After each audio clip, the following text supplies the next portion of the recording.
Assalamualaikum warahmatullahi wabarakatuh. Salam sejahtera untuk kita semua. Puji syukur atas nikmat yang Allah berikan pada pagi hari ini. Pada kesempatan kali ini, saya akan mempresentasikan tugas yang diberikan Bapak Dr. Andes Taufan Hidayat, SSI MSI, yaitu mereview jurnal tentang irigasi pada tanaman.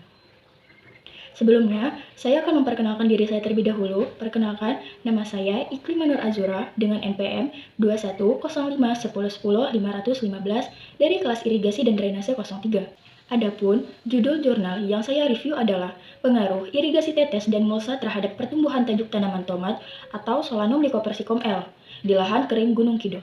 Langsung saja, yang pertama, pendahuluan. Banyaknya produk olahan tomat menjadikan jenis tanaman hortikultura ini akan terus dibutuhkan dan diminati oleh masyarakat maupun sektor industri. Berdasarkan data Kementerian Pertanian tahun 2017, total konsumsi tomat selama periode 2017 sampai 2021 diproyeksikan naik dengan rata-rata pertumbuhan 5,32% per tahunnya. Peningkatan jumlah konsumsi ini sebanding dengan terjadinya peningkatan jumlah penduduk yang diproyeksikan naik dengan rata-rata pertumbuhan 1,13% per tahun. Tomat dapat dibudidayakan di dataran tinggi, dataran sedang, maupun dataran rendah menurut Surtinah 2007. Namun, umumnya tanaman tomat tumbuh baik pada ketinggian 600-900 mm di atas permukaan laut. Temperatur yang ideal dan berpengaruh baik untuk pertumbuhan tanaman tomat antara 24 derajat Celcius sampai 28 derajat Celcius dengan kelembaban relatif 80% dan intensitas cahaya matahari sekurang-kurangnya 10-12 jam setiap harinya. Pada fase vegetatif, tomat memerlukan curah hujan yang cukup. Sebaliknya, pada fase generatif, tomat memerlukan curah hujan yang lebih sedikit. Selama fase pertumbuhan, tanaman tomat, curah hujan yang ideal berkisar antara 750-1250 mm per tahun. Bagi tanaman tomat, air adalah salah satu substansi penting yang wajib tersedia selama masa pertumbuhannya. Jika air kurang atau berlebih, dapat menyebabkan tanaman mengalami penurunan proses fisiologi dan fotosintesis dan akhirnya mempengaruhi produksi dan putu buah. Tanaman tomat memerlukan 400-600 mili air selama masa pertumbuhan dan fase krisisnya terjadi pada masa perbungaan. Pada tahun 2011, curah hujan di Kabupaten Gunung Kidul saat puncak musim kemarau terjadi pada bulan Juni sampai September adalah 0 mm per bulan. Sehingga, dalam budidaya tanaman tomat perlu adanya upaya penambahan irigasi dan upaya mempertahankan lengas tanah yang ada untuk mengoptimalkan pertumbuhan tanaman. Salah satu sistem irigasi yang dapat diterapkan pada wilayah yang memiliki keterbatasan air adalah dengan irigasi tetes. Irigasi tetes merupakan salah satu metode pemberian air dengan cara meneteskan air melalui pipa-pipa di sekitar tanaman atau sepanjang larikan. Sistem irigasi tetes cocok diterapkan di lahan yang memiliki tingkat ketersediaan air terbatas serta kondisi fisik lahan yang kurang mendukung karena air betul-betul diserap oleh akar tanaman dan tidak mengalami penguapan atau pelolosan yang berlebih. Untuk menjaga kadar lengas tanah dapat digunakan mulsa. Mulsa jerami dengan ketebalan 4,5 cm pada tanaman tomat dapat menekan pertumbuhan gulma sebesar 59,71% dan mampu menurunkan suhu tanah pada pagi dan siang hari sebesar 5,30% dan 1,68% sehingga berpengaruh langsung pada peningkatan jumlah buah dan bobot segar buah sebesar 103,83% dan 98,90%. Penelitian ini bertujuan untuk mengetahui pengaruh irigasi tetes dan penggunaan mulsa terhadap pertumbuhan tanaman tomat di lahan kering Gunung Kidul. Penelitian ini dilaksanakan di Dusun Karang, Girikarto, Panggang, Gunung Kidul, Yogyakarta, dan Laboratorium Manajemen Produksi Tanaman Fakultas Pertanian Universitas Gadjah Mada, Yogyakarta pada bulan Agustus sampai bulan Desember 2019. Penanaman tomat dilaksanakan bertepatan saat musim kemarau, yakni pada bulan Agustus sampai bulan Oktober 2019.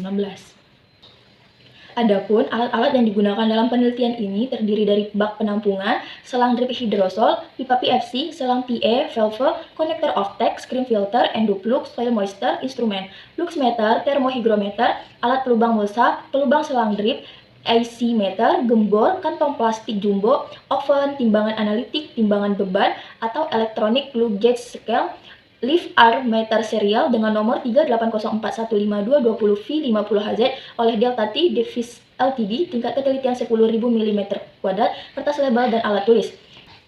Untuk bahan-bahan yang digunakan dalam penelitian ini adalah benih tomat kultivar Servo X1, pupuk kotoran ayam, urea, ZA, TSP, dan KCl, kapur pertanian, ditane M45, dan decis 2,45 SC, furadan 2 jenis mulsa yakni jerami sebagai mulsa organik dan mulsa hitam perak. Rancangan penelitian yang digunakan adalah speed plot, dengan petak utama berupa perlakuan irigasi dan anak petak berupa jenis mulsa dengan 3 blok sebagai ulangan. Irigasi yang diterapkan berupa irigasi tetes yang diberikan 1 kali sehari atau 500 mili pada pagi hari dan penyiraman manual 2 kali sehari pada pagi hari 500 mili dan sore harinya 250 mili. Perlakuan irigasi diterapkan pada saat tomat berumur 10 hari SPT atau hari setelah pindah tanam, atau ketika pertumbuhan tomat sudah stabil.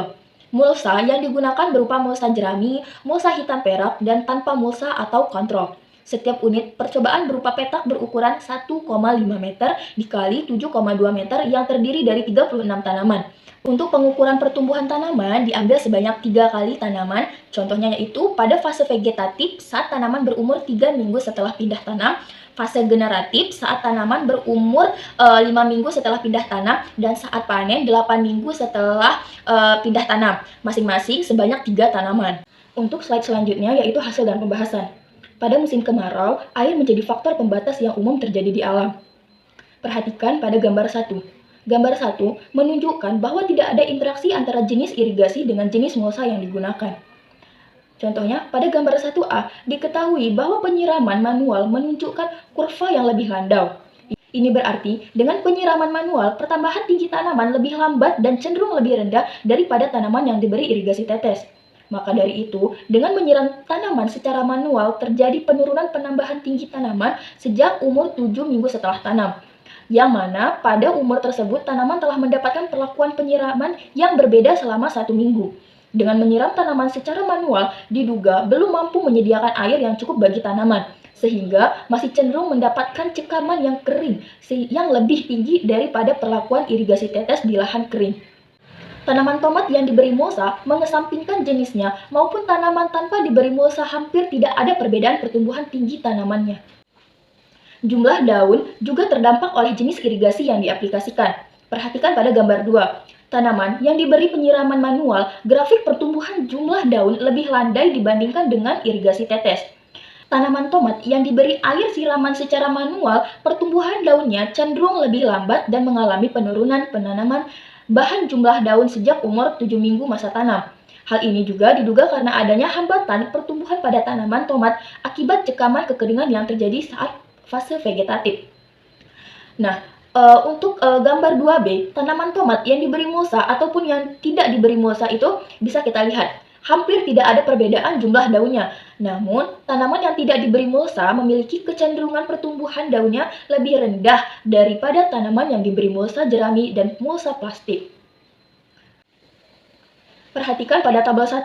Pada tabel 1 menunjukkan bahwa indeks luas daun tanaman tomat pada umur 3, 5, dan 8 minggu setelah pindah tanam yang diberi irigasi tetes lebih tinggi daripada indeks luas daun tanaman yang diberi penyiraman secara manual. Tanaman tomat yang disiram dengan menggunakan gembor mengalami penurunan indeks luas daun pada umur 3 minggu setelah pindah tanam, 5 dan 8 minggu setelah pindah tanam, berturut-turut sebesar 42,86%, 65,15%, dan 63,33% jika dibandingkan dengan indeks luas daun tanaman yang diberi siraman dengan cara irigasi tetes.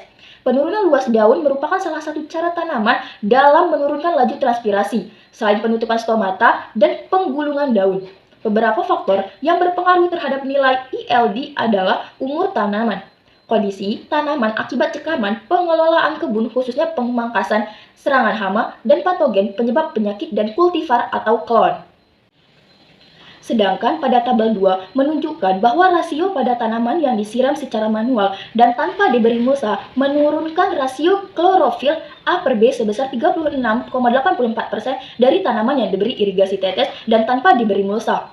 Hal ini menunjukkan terdapat penurunan klorofil A dan terjadi peningkatan klorofil B pada tanaman yang disiram secara manual dan tanpa diberi mulsa akibat adanya cekaman kekeringan. Penurunan kandungan klorofil A dapat menyebabkan menurunnya kemampuan daun tanaman dalam mengubah energi cahaya sehingga akan menghambat proses fotosintesis tanaman. Klorofil B berfungsi sebagai antena fotosintetik yang mengumpulkan cahaya untuk ditransfer ke pusat reaksi.